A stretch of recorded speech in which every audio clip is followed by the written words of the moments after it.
What up, K-Siders? It's your boy Sean, coming to you from the set of Office Space today, where I'm waiting to film in my role as a patron at a French cafe. It's cold as fuck, so the scarf's staying on. Make your jokes. Dealwithit.com. It's been a while. Again, I suck at these. What can I tell you? Every time I think of something to talk about, it's mostly been like Lucha Underground or like the NXT Women's Division. So, as they say, in the business, those aren't things that move the needle. That's not what the SB Nation overlords want out of me when I use their little embedded video player and try to draw traffic. So, let's just run down the hot topics of the week, most of which are WWE centric. So that should make everybody happy. A little something for everybody. Let's see, Brock Lesnar. Will he stay or will he go? I don't know. I think the way that they've been booking things makes me think he's going to stay. I think the most likely outcome for WrestleMania 31 is that Seth Rollins walks out with the title. I think they've been doing the Money in the Bank concept for, I don't know, at least 10 years now, right? Maybe 7, 8, something in the ballpark of 10. Maybe it's 10. I don't even know.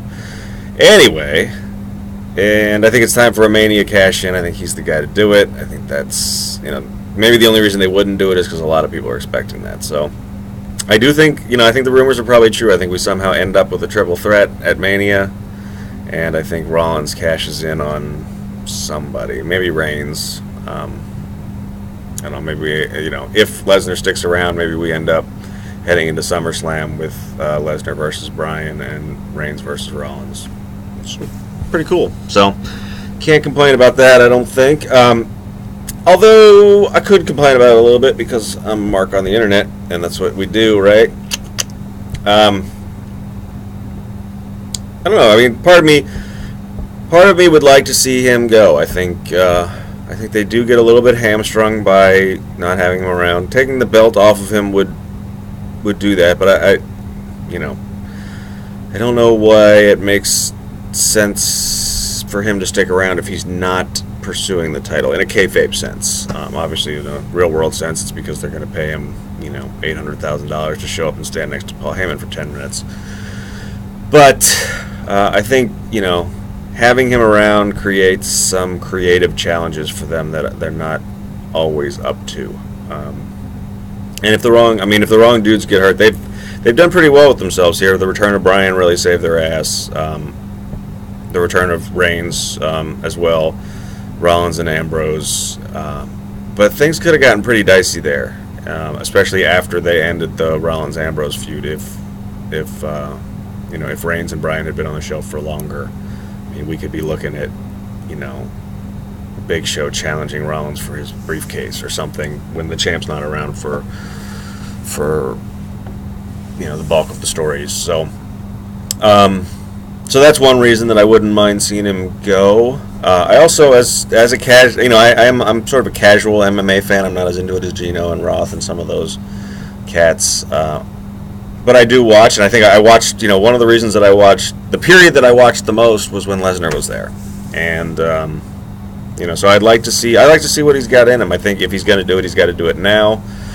And I think they would probably protect him fairly well. I think he could probably still beat Frank Mir and maybe somebody else. I don't think he's going to get another shot at Kane. But maybe they would. I mean, that's a huge payday if he could rattle off a couple of wins. And then, anyway, so that's my take on Brock. I think he's staying, but I kind of hope he's not. Next up, Vince McMahon, the Muscle and Fitness cover. I have a hard time getting worked up about it because I'm not surprised by it at all. I think that's some heavy Photoshop on there. Not that the man isn't jacked, but his hair doesn't look like that anymore, and I don't know. I just have a hard time taking it seriously. If that's one reason, is because I think it's a heavily Photoshopped image. Another is because this isn't surprising to me that he would do whatever it took to look like that. And I mean, that's his thing. That's his fixation. And whether or not it's performance enhancing drugs, hormones, whatever it is, I mean, the man is is like he's like a really unhealthy healthy guy. I mean, you can't not sleep. His stress levels have to be pretty high. I mean, just by the fact that he works 20 hours a day and he takes on all the responsibility of running a, billion-dollar company. So, yeah, like I said, I have a hard time getting worked up about that. I think, the more that somebody like Daniel Bryan succeeds in the company, the more that somebody like Kevin Owens gets featured on the network. I think that's good. I think they're trending in the right direction. Just as I think. I was going to say like society is, but we're not. But anyway, I don't want. That's a whole another thing. But yeah, I mean, it is what it is. I mean, look is always going to be a big part of pro wrestling. I think it is through the success of those guys that I mentioned, and just sort of the success of the indie scene, and the fact that the internet lets people tap into all kinds of different, styles of wrestling and styles of workers. I think it's a broader. There's more opportunities to succeed for people of different body types now than there ever were before, and I think that's going to continue. So if Vince wants to do whatever it takes to, look like he could still compete in a bodybuilding competition, God bless him. I don't know. So that's that. Just sort of internet hacking in general has been another big thing. I think. Jeez, I don't know. I think that just might be a reality. If you're gonna try to get an entire roster of athletes, performers, entertainers, on social media and on all the different social media platforms, you're going to occasionally lose control of that. So, it's the nature of the beast. I think, hopefully, I think they can. I mean, certainly they can school their contractors on being smarter about passwords and stuff like that, and just behaviors. And so I think, I think that's part of any good social media strategy would be that sort of education and security and those sorts of things. But it's going to happen, and I can't get too worked up about it. I hope neither of the guys that were involved in those things, Seth Rollins and Cesaro, is in any way punished for them. I don't know what punishing Cesaro would look like, because, he continues to, be over with us, despite not being over with the brass, so to speak. Although I think he kind of is. I think just the fact that, I don't know, he's certainly on their radar, and, and like I said, there's no shame in what he's been able to do. He is a steady presence on television. Not the way we would want him to be booked, but can't please everybody. So so that's the social media piece. We'll see. Go Brass Ring Club. What else? Brock Lesnar, I talked about. Samoa Joe walked out on TNA. I don't know, man. TNA. I don't want to see them go out of business, but I don't have a whole lot of interest in their product right now. I have a hard time accessing it. And that's too bad. They got a lot of talented people. When I do keep up with it via clips and via friends and fans that help me keep up with at least what's going on there, it sounds like they're doing some good things. I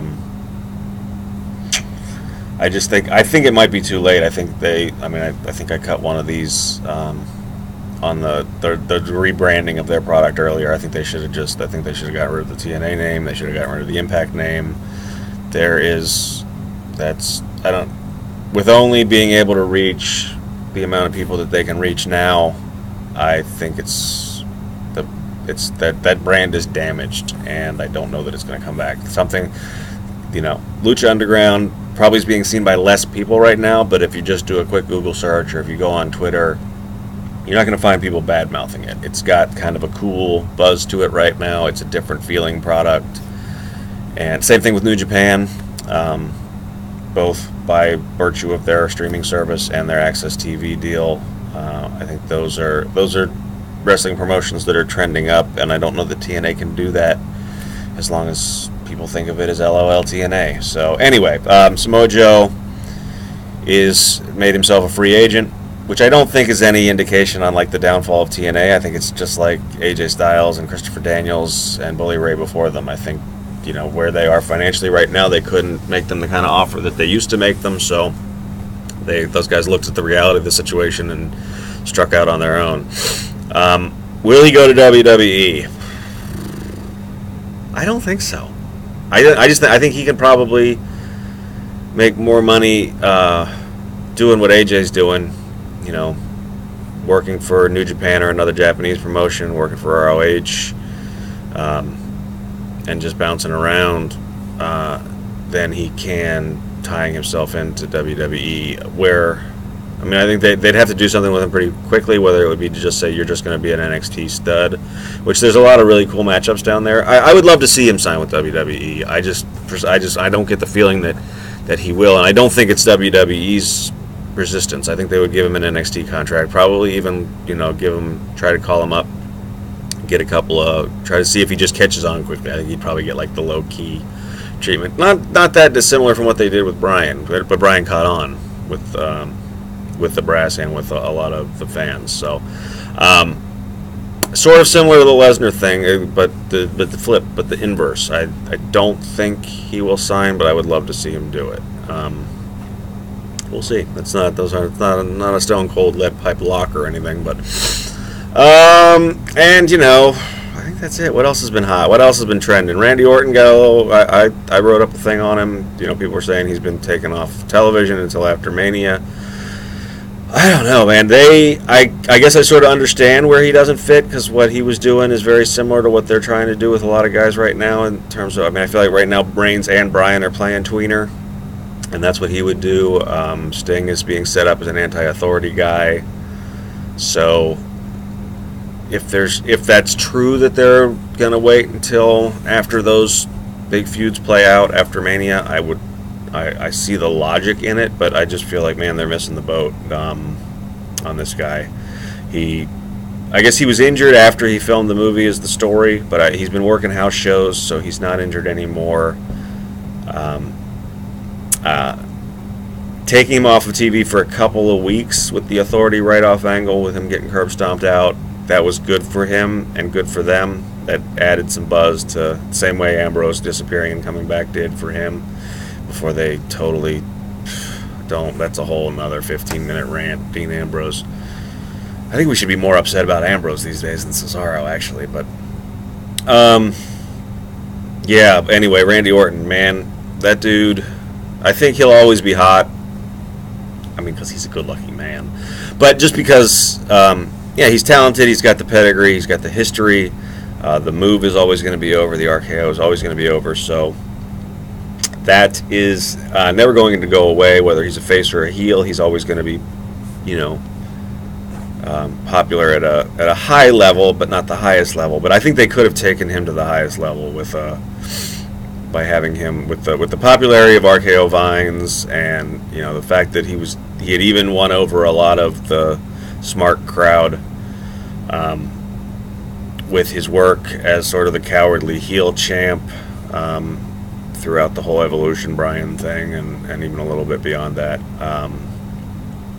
sort of feuding with Seth Rollins without feuding with him, that if he would have come back quickly and really gotten into a hot feud with Rollins, I think he could have taken that final step up to the top level of guys of all time, really. But I don't know, even now, I think they've let that cool off a little bit more than they should have. So we'll see. I hope he comes back. I enjoy his work. He's kind of a Sheamus type of guy for me. I think he's a solid worker.